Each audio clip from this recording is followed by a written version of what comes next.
Bueno, voy a hablar hoy de este libro de Sara Ahmed,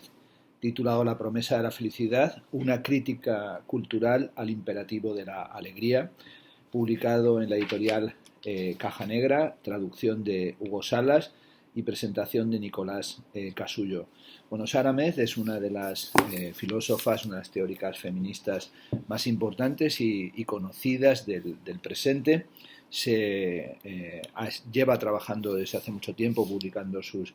libros y recientemente tenemos la fortuna de que han empezado a publicarse y a traducirse en nuestra lengua y así se han publicado ya los libros Vivir una vida feminista, la política cultural de las emociones, es también autora del libro Queer Phenomenology y ha trabajado también cuestiones como las diferencias o la teoría de diferencia, el feminismo y la teoría de la posmodernidad. Sin duda uno de sus textos más importantes es este que tengo aquí en mi mano, La promesa de la felicidad, que es además una cuestión que está muy candente o que aparece en bastantes reflexiones contemporáneas, por ejemplo, en el trabajo que hicieron Edgar Cabanas y Eva Illouz sobre la happycracia. Voy a hacer un comentario en esta ocasión más breve de lo que es habitual, que como sabéis suelen durar en torno a una hora, y en esta ocasión voy a estar más cerca de los 25 minutos de aproximación, sobre todo a los primeros capítulos del libro. En la introducción, que se titula ¿Por qué la felicidad y por qué ahora?, comienza diciendo que en los más diversos contextos se caracteriza la felicidad como el objeto del deseo humano, la meta de nuestros empeños y aquello que da propósito, sentido y orden a la vida humana. Según Bruno S. Ferri y Alois Stutzer, todos queremos ser felices y no debe haber ningún otro propósito de vida que goce de tan alto consenso. Con ello no hacen más, dice Sara Ahmed, que describir un consenso en torno a la idea de felicidad, y es sobre esta cuestión sobre la que va a trabajar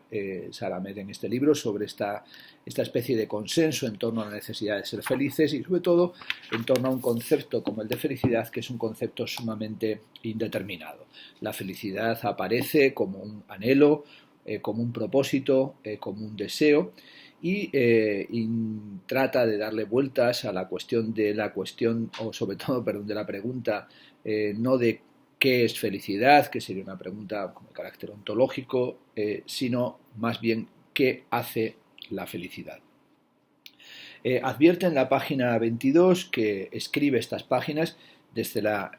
posición de una incredulidad escéptica con respecto a las bondades de la felicidad, entendida como una técnica para vivir bien. Lo que le interesa a Sara Ahmed, así lo declara, es cómo la felicidad aparece asociada a determinadas elecciones de vida y no a otras, y sobre todo cómo se la concibe como algo que se desprende de un cierto determinado tipo de ser.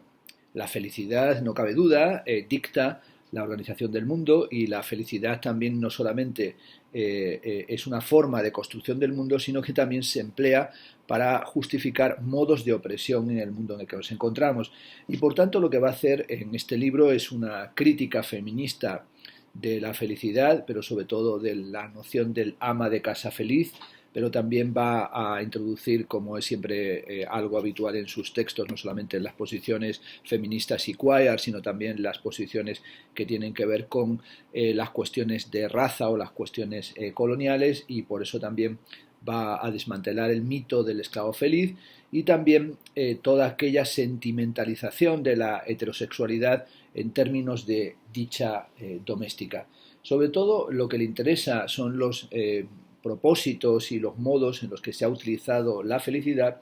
para definir normas sociales y también para proponer, entre comillas, ciertos bienes sociales. Simone de Beauvoir ya señaló con acierto que el deseo de felicidad se traduce en formas políticas concretas, una política de la ilusión, una política que exige a los demás vivir conforme a un cierto modo de comprender el deseo. En las propias palabras, así lo cita de Simone de Beauvoir, no sabemos demasiado lo que significa la palabra felicidad y mucho menos cuáles son los valores auténticos que encubre. No hay ninguna posibilidad de medir la felicidad ajena y siempre es fácil declarar feliz a una situación que se quiere imponer. La cuestión de por qué la felicidad en este momento es sobre todo porque se ha producido en los últimos tiempos lo que ella llama un giro hacia la felicidad y sobre todo una cantidad de publicaciones sobre la psicología positiva o la psicología o las terapias de la felicidad. Ese giro a la felicidad tiene que ver con el aumento de una serie de textos de lo que se podría llamar ciencia y economía de la felicidad, pero sobre todo esas culturas terapéuticas vinculadas tanto a la psicología positiva cuanto a ciertas formas de construcciones en torno a ciertos modelos, vamos a decir así, de la espiritualidad, como sería también la mezcla de cierta psicología positiva con el budismo, pero sobre todo la articulación de lo que es ya una completa industria de la felicidad y esa necesidad que se impone de que todos busquemos la felicidad y tratemos de enriquecernos o tener una actitud, se dice,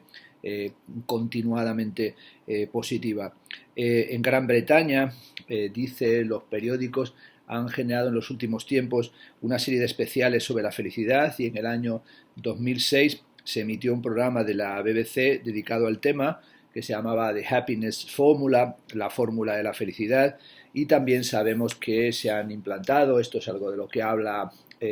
Edgar Cabanas y Eva Illouz, esa idea del índice del planeta feliz para valorar la situación en la que se encuentran las poblaciones, y eso es algo bueno que sabemos que produce hilaridad cuando se comprueba que, por ejemplo, Bangladesh es la nación más feliz del mundo y en esa encuesta de felicidad mundial pues también hay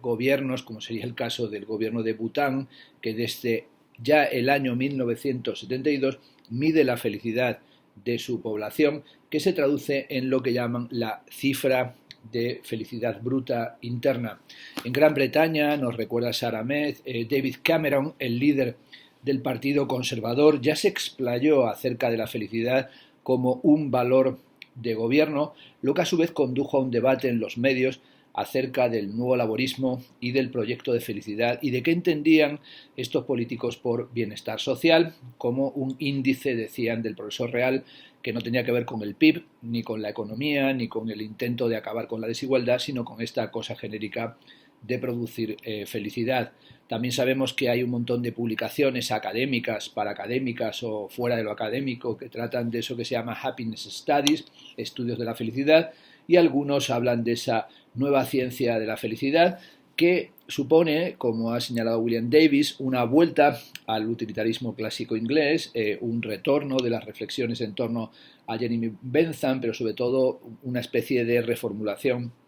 de su célebre máxima de que la mayor felicidad posible tiene que hacerse para el mayor número de personas, y también todas aquellas cuestiones, digamos, que asociamos con las tradiciones utilitaristas y reformistas y también con la reconsideración de las obras de David Hume, de Cesare Beccaria o de Helvetius. La ciencia de la felicidad, nos dice Sara Ahmed en la página 26, tiene una historia compartida también con la economía política y bastaría recordar La riqueza de las naciones de Adam Smith, donde sostiene Adam Smith que el capitalismo nos lleva desde lo que él llama una igualdad miserable hasta lo que cabría denominar una feliz desigualdad. Tal, dice Adam Smith, que un trabajador incluso de la clase más baja y pobre, si es, dice este teórico, frugal y laborioso, puede disfrutar de una cantidad de cosas necesarias y cómodas para la vida mucho mayor de la que pueda conseguir cualquier salvaje. Aquí revisa algunos de estos teóricos de la felicidad, como sería Richard Layard, al que llaman el zar de la felicidad, con su conocido libro del año 2005, un bestseller, La felicidad, lecciones de una nueva ciencia, en el que comienza con una crítica del modo en el que la economía mide el progreso humano para entender que la ciencia de la felicidad es mucho más importante que el desarrollo económico y que la mejor sociedad es la sociedad más feliz, y sobre todo esa idea de Layard, sobre la que hay como un consenso de todos estos de los Happiness Studies, que la felicidad es buena y que es lo máximo que se puede conseguir, y sobre todo la idea de que la felicidad está ahí fuera y que es posible medirla y que es posible someterla a formas de medida objetivas. La felicidad para Jung es un vago sentirse bien, pero sobre todo lo importante es medir la felicidad y también medir las emociones por medio de toda una disciplina, pero también por medio de lo que serían los autoinformes, es decir, el dar cuenta de sí mismo. Se podría entender incluso esto en diálogo, no lo hace así Sara Ahmed, pero lo propongo yo con la idea del soi de soi, del cuidado de sí Foucaultiano, pero lo que sabemos es que tiene que ver con toda esa dinámica de psicogramas de la felicidad y de todos los estereotipos y tópicos que van asociados a esta idea de la felicidad, como sería, por ejemplo, el que uno de los indicadores de felicidad aparece para muchos de estos psicólogos o teóricos, sería la idea de que la felicidad se consigue a través del matrimonio y que la unión conyugal es el mejor de los mundos posibles, y sobre todo el relato que en torno a ello se hace. Bueno, revisa en la introducción por parte de todo, por tanto, toda esta cuestión de la psicología positiva y la obligación que tenemos de ser felices, pero también toda la ideología del optimismo o qué se entiende aquí por altruismo y cómo este modelo de la felicidad entendida como un medio no se lleva bien con las concepciones clásicas, por ejemplo, de Aristóteles, para quien la felicidad es el fin de todos los fines, mientras que la psicología positiva implica la instrumentalización de la felicidad y su transformación en una técnica, y podemos decir en una técnica de moldeado, de sujeción, de control social. La promoción contemporánea de la felicidad se convierte rápidamente, señala con lucidez Sara Ahmed, en la promoción de ciertos tipos de familia, y esto también va generando lo que ella llama aquí archivos de infelicidad. Dice en la página 37 que no buscó contraponer a la nueva ciencia de la felicidad un retorno a la idea clásica de felicidad entendida como eudaimonía. Basta recordar que en la filosofía clásica griega la idea de una buena vida depende, por supuesto, de un modo excluyente de vida. Para alcanzar la buena vida es preciso tener un tipo de vida caracterizado por la autonomía, la seguridad material y el tiempo de ocio. Es decir, esa buena vida requiere o tiene como condición sustentante el esclavismo. El objetivo de Sara Ahmed es analizar de qué manera los sentimientos hacen que algunas cosas sean buenas y otras no. Es decir, este libro, el libro que tengo aquí en mis manos, titulado La promesa de la felicidad, se sitúa dentro del ámbito de los estudios culturales feministas sobre la emoción y el afecto, y es, por tanto, un libro que está muy vinculado al otro texto de Sara Ahmed titulado La política cultural de las emociones. Intenta, por tanto, en este libro rastrear la palabra felicidad e indagar qué historias evocan sus sucesivos desplazamientos. Y sobre todo lo hace desde un planteamiento claramente e intensamente filosófico, sobre todo entendiendo la filosofía como algo que no le lleva a proponer un nuevo concepto de felicidad, sino también reflexionar sobre el uso cotidiano de los conceptos y cómo funcionan como hábitos, y también cómo la filosofía, o por lo menos le interesa a Sara Ahmed, pone entre paréntesis lo cotidiano o lo ordinario y piensa por medio de formas extremas como las que se encuentran, por ejemplo, en el arte contemporáneo. Los hábitos de felicidad cotidianos consideran que hay modos de pensar el mundo que moldean la forma en la que éste se comprende y organiza. Y esto no significa, dice Sara Ahmed, que se ponga entre paréntesis a la filosofía. Después de todo, podría describirse la historia de esta disciplina, la historia de la filosofía, como una historia de la felicidad. Ella dice que sintetiza el estatus de la felicidad dentro de la filosofía de la siguiente manera: la felicidad es aquello que queremos, sea esto lo que sea. Hablar de la filosofía como un archivo de la felicidad no supone, señala, decir que la felicidad pueda encontrarse en la filosofía o que esta temática agote el proyecto de la disciplina como su único horizonte de pensamiento. Pensar la felicidad también supone pensar la historia de la felicidad, o sobre todo cómo tendríamos que escribir una historia semejante o quiénes forman parte de esta historia. Es algo que ya analizó Derryn McMahon en su aproximación a la historia de la felicidad, pero sobre todo también le interesa a Sara Ahmed entender cómo la felicidad genera también la idea de la vida infeliz y de la vida desgraciada, ¿no? La palabra desgraciado, dice en la página 45, también tiene una genealogía interesante que proviene de desgracia y hace referencia a una persona extranjera, exiliada o desterrada. La persona caída en desgracia no solo se define como aquella que ha sido expulsada de su país natal, sino también la que ha caído en un profundo estado de aflicción, pena, infortunio o pobreza. Una persona miserable e infeliz, una persona desafortunada, un pobre ser desventurado o incluso una persona infame, patética o despreciable. ¿Será, se pregunta Sara Ahmed, posible reescribir la historia de la felicidad desde el punto de vista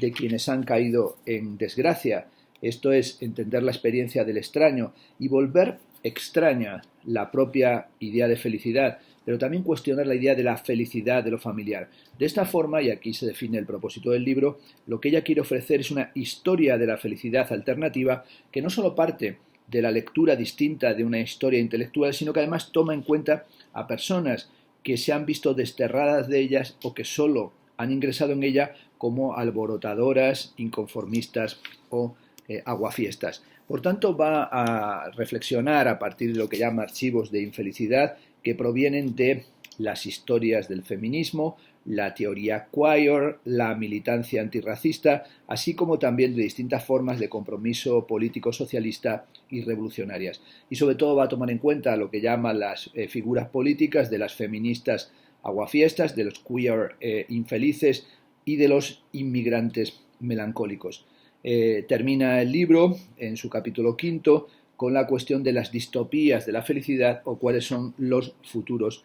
alternativos. Por tanto, va a ser tirando del hilo de la infelicidad como consiga destejer la felicidad para mostrar su trama, y sobre todo lo va a hacer ella, que se define a sí misma como una lectora de teoría feminista, queer y antirracista, y sobre todo que esos tipos de materiales teóricos conforman el horizonte fundamental político-intelectual de este libro, La promesa de la felicidad. Uno de los actos de habla, dice, que siempre me han fascinado y que es algo que en este libro aparece en distintos momentos, es la frase: lo único que quiero es que seas feliz. Dice que recuerda haberlo oído muchas veces a lo largo de su infancia y su adolescencia, y sobre todo esta idea de lo único que quiero es hacerte feliz, cómo no produce a veces felicidad, sino todo lo contrario, desgracia, tristeza e infelicidad. La pregunta del libro ¿qué hace la felicidad? Es inseparable, por tanto, de la pregunta respecto a la distribución de la felicidad y la infelicidad a lo largo del tiempo y del espacio.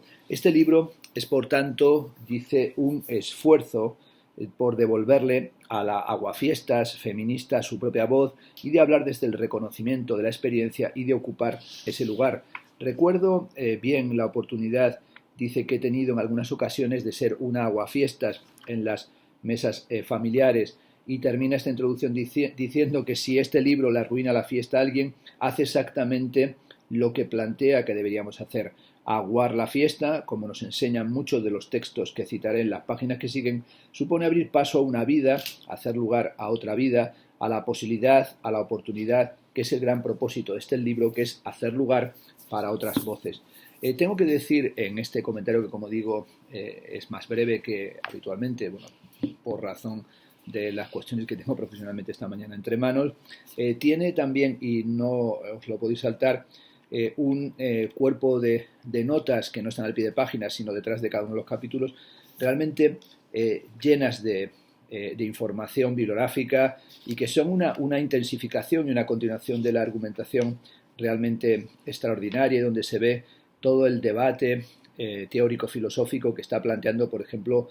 con cantidad de materiales, ya sea el libro de Sigurd Bauman, El arte de la vida como obra de arte, ya sea con textos, por ejemplo, de Giorgio Agamben en la página 58, en la nota 46, hablando de la filosofía política de Agamben, señala cómo este otorga a la felicidad una función crucial en su definición de la naturaleza política del ser humano, como el único ser cuya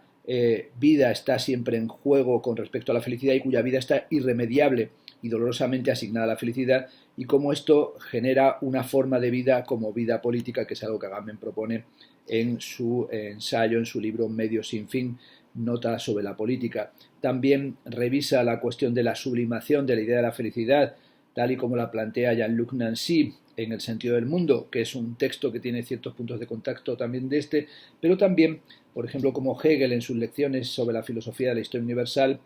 cuenta o dice que los periodos de felicidad son hojas en blanco de la historia. Dirá Sara Ahmed que la felicidad no es una hoja en blanco o que ese blanco es una ilusión que preserva el poder regulativo de la concepción misma de la felicidad. Y sin duda este libro es un intenso modo de escribir otra historia de la felicidad a través de la infelicidad, a través del discurso feminista aguafiestas, a través de la teoría queer, a través de los excluidos, a través de los migrantes, a través de las posiciones políticas que intentan rebelarse con respecto al estado del mundo. Bueno, es un libro que aborda qué significan los objetos felices y qué es hoy la felicidad como algo orientada a los objetos y cómo la felicidad involucra las dimensiones del afecto, la intencionalidad, la evaluación o el juicio, y así analiza ese objeto feliz, aparentemente el más caracterizado, que sería la familia como familia feliz, y también toda esa dimensión del happiness, del ser afortunado, pero también cómo happiness tiene que ver con las cosas que pasan, happen, pero también con lo fortuito, y eso le lleva a revisar también toda esa teoría de lo que ocurre y de lo que pasa, por ejemplo, de la mano de John Locke, y sobre todo de la reflexión sobre el papel del afecto y la pasión a través de la historia de la filosofía, y cómo la felicidad se muestra como una orientación hacia los objetos con los que estamos en contacto, y sobre todo como una sensación que resulta muy precaria. También la felicidad tiene que ver con la promesa y también con el cumplimiento de las promesas, con las expectativas, con esa cuestión de cómo, por ejemplo, Nietzsche en El crepúsculo de los ídolos afirmará que la promesa de la felicidad constituye la fórmula básica de toda religión y moral. Haz esto y aquello y no hagas esto, y si haces esto de esta forma serás feliz. Estas promesas, que son también las promesas incumplidas de los ideales ascéticos, desde los ideales ascéticos religiosos hasta el austericidio económico, podríamos decir. También esto le lleva a retomar el famoso texto de Austin, How to Do Things with Words, cómo hacer cosas con palabras, en el que caracteriza los actos de habla que logran cumplir una acción como realizativos afortunados, ¿no? Happy performatives, ¿no? Según su teoría, para que una promesa sea afortunada debe haber buenas intenciones, quien hace la promesa debe tener la intención de mantenerla, a tal punto que la estructura de esa misma intención es condición de posibilidad de que la promesa prometa algo. Es una cuestión sobre la que ya he comentado cosas a propósito de los libros de Arjun Appadurai, de sus libros sobre los derivados tóxicos y sobre las promesas de la economía contemporánea. Bueno, en este libro Sara Ahmed revisa la idea de Locke de que el malestar es lo que impulsa la acción humana y lo que cuenta del tira y afloja de las propias emociones, es decir, la relación entre deseo y también angustia, que es algo que desarrollará también evidentemente Sigmund Freud en El malestar de la cultura, donde sostiene que la felicidad es absolutamente irrealizable, las disposiciones del todo, sin excepción, son contrarias al desarrollo de la felicidad. No hay, cita en esa misma página, la 76, Sara Ahmed, nada más aterrador que obtener lo que se quiere, porque en ese momento uno es puesto ante lo que quiere. Según Slavoj Žižek, el terror se debe a que en realidad uno no quiere lo que dice que quiere. El filósofo sostiene, Žižek, que la felicidad es inherentemente hipócrita, esto es una forma de autoengaño, que es algo que tiene que ver con la relectura que Žižek hace de Lacan, ¿no? El análisis de Lacan sobre el amor cortés demuestra de qué manera los obstáculos contribuyen a preservar la fantasía, pero sobre todo una fantasía que en realidad es una forclusión. También es importante la reflexión sobre los hábitos en el sentido de la sociología de Bourdieu y, por supuesto, toda esa idea de la felicidad en la socialización y toda esa cuestión del prometer como un garantizar, un predecir, un dejar partir antes, un enviar hacia adelante, un poner delante, y sobre todo esa idea de la felicidad como algo que resultaría contagioso, ¿no? Eso le lleva a Sara Ahmed a hablar del carácter contagioso de las emociones y también de esas emociones que hoy son tan valoradas, por ejemplo, como sería el caso de la simpatía natural, de la que hablaba David Hume, pero también de la empatía, como ese sentir de manera similar, o la idea de emociones que constituyen una atmósfera. Eso le lleva a revisar, por ejemplo, el libro de Teresa Brennan, The Transmission of Affect, la transmisión del afecto, y pensar el papel tan importante que tienen los afectos en la teoría contemporánea, y sobre todo esa cuestión de los objetos entendidos como lugares de tensión personal y social, objetos que están evidentemente saturados de afecto. Lo que me interesa, dice en la página 95 Sara Ahmed, es el hecho de que los afectos implican perversión y lo que cabría describir como puntos de conversión. Y sobre todo lo que le interesa es pensar esos afectos, por ejemplo, en relación con un tipo de objeto tan importante como sería el álbum familiar, como centro de articulación de la familia feliz, esa familia feliz que es uno de los mitos de la propia felicidad, pero también es un potente, dice, dispositivo legislativo, un modo de distribuir el tiempo, la energía y los recursos, y sobre todo como ese álbum familiar es un modo en el que la familia se produce y se reproduce, y tiene que ver con la idea de heredar, pero también con la idea de heredar la propia articulación familiar. Lo que permite que la familia, dice en la página 98, sea un objeto feliz, es todo el trabajo que hay que hacer para mantener unida a la familia. Mantenerse unidos significa tener un lugar en la mesa o bien ocuparlo de la misma forma, y sobre todo mantener unos hábitos y también unas inercias. No hay ninguna duda, dice en la página 100, acerca del poder del no en la construcción de la familiaridad, el poder de no hagas esto o esto está mal, esto no lo debes hacer, que se articulan y se reproducen desde nuestra infancia como una respuesta a lo que se considera desviación, y sobre todo esa necesidad que se crea de mantener la idea de el imperativo de la felicidad, y cómo hay una necesidad como de seguir la corriente haciendo lo que hacemos y haciéndolo bien. La felicidad así significaría llevar cierto tipo de vida, alcanzar ciertos objetivos y crear una felicidad para los demás, que sería la familia, que es el lugar donde el niño se cultiva, donde el niño aprende los hábitos correctos y donde aprende a relacionarse con determinados objetos. La felicidad así implica, dice Sara Ahmed, la comodidad de la repetición, de seguir los lineamientos que ya han sido planteados. Y cuando uno deja de orientarse hacia la mesa familiar, se desorienta, pierde su lugar en el mundo, y al desviarse del camino de hacer felices a los demás, lo perturba todo, incluso causa perturbación. Es extraño al afecto, dice en la página 102, terminado este primer capítulo, a aquella que, por así decirlo, arruina la felicidad de la familia. Y el libro, este libro en su totalidad, es, como hemos dicho, una exploración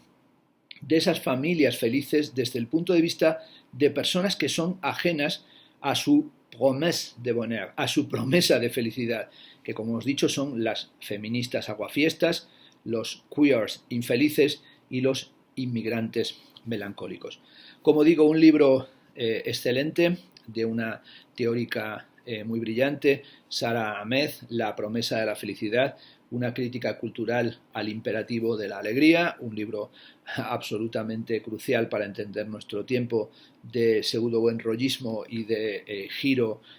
afectivo, que en muchos momentos es un giro desafectivo, y de esas empatías y este término horrendo de las sinergias, que en realidad lo que quieren imponer en muchos momentos es un modelo heteropatriarcal y un modelo absolutamente excluyente. Por tanto, si os interesa la crítica y la reflexión sobre los modos de articulación de la familiaridad y de la felicidad, si os interesa el feminismo y también la reflexión sobre las políticas culturales y las políticas de los afectos contemporáneos, este es un libro que sin duda tenéis que leer.